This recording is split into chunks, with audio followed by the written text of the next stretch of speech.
Hello everyone, welcome back to cure concept homeopathy.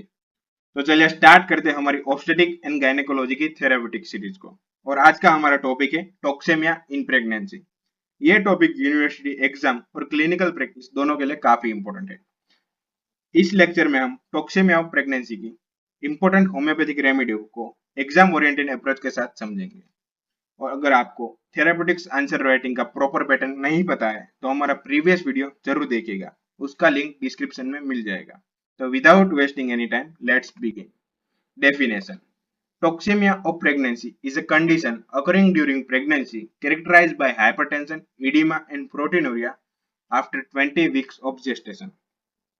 मतलब कि pregnancy के 20 हफ्ते के बाद अगर पेशेंट में high blood pressure, body swelling यानी कि इडीमा और यूरिन में प्रोटीन प्रेजेंट हो तो उस कंडीशन को हम टॉक्सेमिया ऑफ प्रेगनेंसी कहते हैं। नाउ ये कंडीशन मेनली दो पार्ट्स में डिवाइड होती है। First one is a preeclampsia which means hypertension plus oedema plus proteinuria. यानी अगर पेशेंट में हाई ब्लड प्रेशर, स्वेलिंग और प्रोटीनूरिया प्रेजेंट है तो उसे हम प्रीएक्लेम्सिया कहेंगे। और next one is eclampsia which means preeclampsia symptoms plus conversion.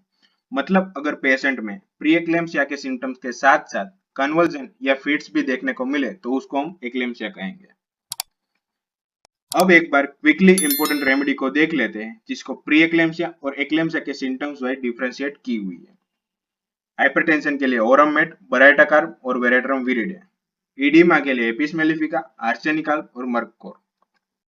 Proteinuria के लिए एपिस मेलिफिका, आर्सेनिकाल्प, cuprum ars, kali chlor, merc cor, veratrum viride, terebinthina और ओरम-मेट। एक्लेम्सिया के लिए cicuta virosa, cuprum ars, hydrocyanic acid, hyoscyamus, veratrum viride, ओएंथेक्रोक्टा, strychnine and nux vomica. So now let's begin with our very first remedy, Apis mellifica, indicated as a specific therapy for preeclampsia। यानी apis specially preeclampsia में indicated होती है। Useful for albuminuria and oedema during pregnancy. अगर pregnancy में urine में albumin आ रहा हो और बॉडी में स्वेलिंग प्रेजेंट हो तो हम एपिस को कंसीडर कर सकते हैं। Serous membranes and cellular tissues are affected at various sites, presenting with dropsy। Simple meaning में बॉडी के डिफरेंट टिश्यू और मेम्ब्रेन में फ्लूइड एक्यूमुलेशन होने लगता है जिसकी वजह से ड्रॉप्सिकल स्वेलिंग डेवलप होती है। ड्रॉप्सिकल स्वेलिंग्स जनरलाइज्ड और localised mostly on face, ear, lower eyelids, throat, genitals with albuminuria. यानी ये इंपॉर्टेंट पॉइंट है, swelling specially face, lower eyelids और जेनिटल्स में प्रोमिनेंट देखने को मिलती है। Urine scanty, dark due to decomposed blood, maybe with strangury, stinging and burning pain with hypersensitivity of abdomen to touch and covering। Urine quantity में कम होता है, dark colour का होता है और पेनफुल यूरिनेशन भी प्रेजेंट होता है। पेशेंट को बर्निंग और स्टिंगिंग पेन्स होते हैं, ये एपिस का कैरेक्टरिस्टिक सिम्टम है। और एब्डोमेन इतना सेंसिटिव होता है कि टच या कवरिंग भी टॉलरेट नहीं कर पाता है। Skin of edematous parts look rosy, waxy, shiny और erysipelatous। शाइनी इडिमा देखने को मिलेगा, अफेक्टेड स्किन स्ट्रेच देखने को मिलेगी, रोजी और शाइनी अपीयरेंस की होती है। Dry and hot skin with partial sweat. Skin hot और ड्राई हो सकती है लेकिन बॉडी के कुछ एरियाज में स्वेटिंग भी प्रेजेंट होती है। Associated with thirstlessness, patient thirstless होता है, ये एपिस का कीनोट सिम्टम है। डिस्पाइट ऑफ इडिमा और हीट, पानी पीने की इच्छा नहीं होती है। Now coming to next slide, pitting oedema with sore and bruise feeling in affected part. यानी पेशेंट में पिटिंग इडिमा देखने को मिलता है और अफेक्टेड पार्ट में ब्रूइज सोरनेस फीलिंग होती है। Nervous restlessness, suffocative feeling in dyspnoea. Patient restless होता है, घुटन सा फील होता है और ब्रीथिंग डिफिकल्टी भी प्रेजेंट हो सकती है। मेंटल सिम्टम्स की बात करें तो फिजिडी, एपैथिक, ऑकवर्ड और सस्पिशियस। मतलब कि पेशेंट फिजिडिटी, एपैथिक, ऑकवर्ड और सस्पिशियस नेचर शो करता है। अगर मोडालिटीज की बात करें तो एग्रावेट बाय वार्मथ, टच और covering, ameliorate by cold and uncovering. यहाँ पे एक इंपॉर्टेंट डिफरेंशिएशन याद रखिएगा, एपिस में थर्स्टलेसनेस प्रोमिनेंट मिलती है और पेशेंट कोल्ड एप्लीकेशन से बेटर फील करता है। Now coming to next remedy, arsenic alb. Work as a specific as well as constitutional remedy for pre-eclampsia. यानी ये रेमेडी स्पेसिफिक लेवल पे भी यूजफुल है और कॉन्स्टिट्यूशनल लेवल पे भी. Indicated in edema and albuminuria. Dropsical affection during pregnancy with scanty, albuminous, dark urine contain waxy and fatty cast but no blood. Pregnancy के दौरान ड्रॉप्सिकल स्वेलिंग देखने को मिलती है और यूरिन डार्क और अल्ब्यूमिनस होता है. अब यहाँ पे एक इंपॉर्टेंट यूरिन फाइंडिंग मिलती है, यूरिन में कास्ट प्रेजेंट होते हैं लेकिन ब्लड प्रेजेंट नहीं होता है. Advanced cases of dropsis with hot skin, pale and hot face, tingling in fingers, palpitation, strong, visible and audible heartbeat, dyspnea aggravated by lying down, unquenchable thirst, vomiting aggravated by eating and drinking, especially cold food and drinks. मतलब patient को palpitation prominently feel होती है, heart beat visibly और ऑडिबली strong हो सकती है, lying down से breathing difficulty verse होती है. एपिस में हमने देखा कि वो थर्स्टलेस थी, पर इधर आर्सेनिक आल्ब में अनक्वेंचेबल थर्स्ट देखने को मिलेगी. कोल्ड फूड या ड्रिंक लेने के बाद वोमिटिंग एग्रावेट हो सकती है. Blisters on oedematous limbs with intense burning pain. Burning pain ये आर्सेनिक का क्लासिक कीनोट सिम्टम्स है. Anxiety and fear and mental restlessness.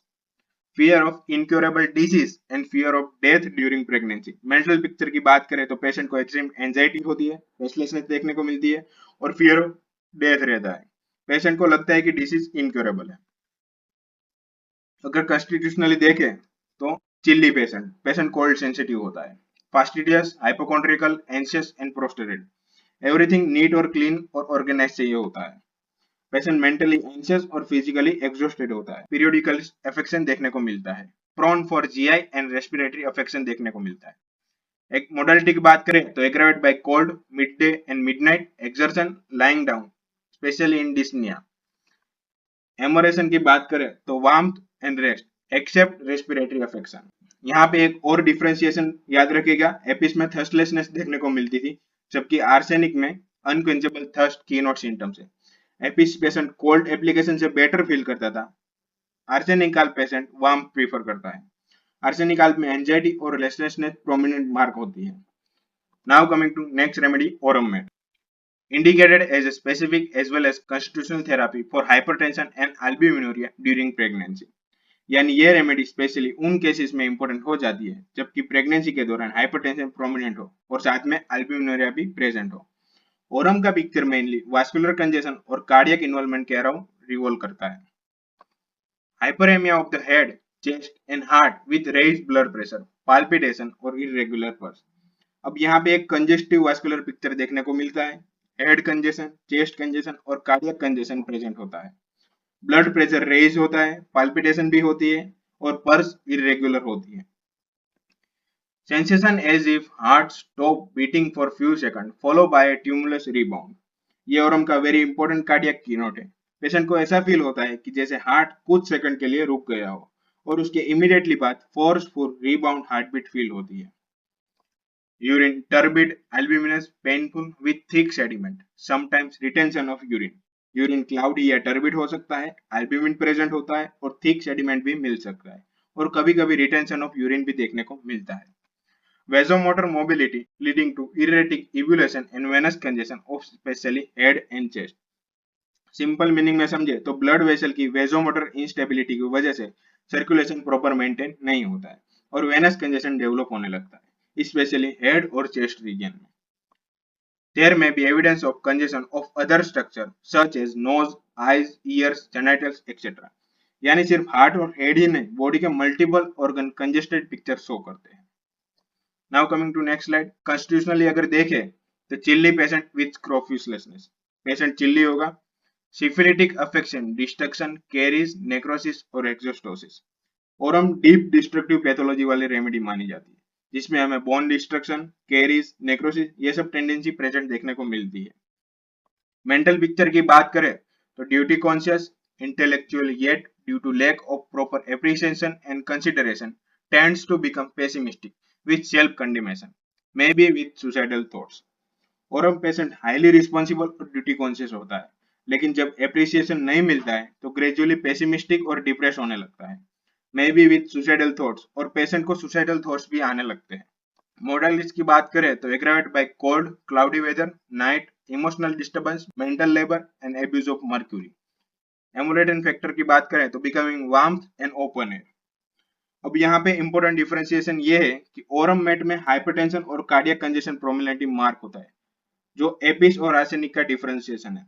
Arsenic में एंजाइटी और रेस्टलेसनेस प्रोमिनेंट होती है, जबकि ओरम में डिप्रेशन और सुसाइडल थॉट्स प्रोमिनेंट देखने को मिलते हैं। ओरम को वास्कुलर कंजेशन पिक्चर में फोर्सफुल पाल्पिटेशन इसका डिफरेंशिएटिंग फैक्टर है।